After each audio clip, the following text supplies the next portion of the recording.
திருக்குறள் சிந்தனை. தலைவியோடு மகிழ்ந்திருந்த தலைவன் தலைவியை நோக்கி, இந்த உலகில் ஒருவனும் ஒருத்தியுமாக உள்ளம் நிறைந்த காதலராக உருகி மருவி இருக்கின்ற எல்லாரையும் விட நாம் மிகவும் காதலுடைய என்று உவந்து மகிழ்ந்து சொன்னான்.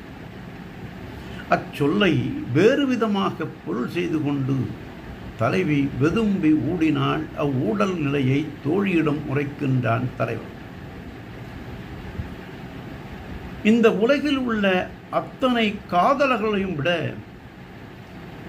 நம்முடைய காதல் மிக உயர்ந்தது என்று மொழிந்தேன். ஆனால் அவளோ அவனுடைய உரிமை மகளிர் எவரினும் என்று வேறு விதமாக பொருள் செய்து கொண்டாள். அதனால் யாரினும் என்று அவன் கூறிய சொல்லையே யாரினும் யாரினும் என்று ஆத்திரத்தோடு அள்ளி வீசினான்.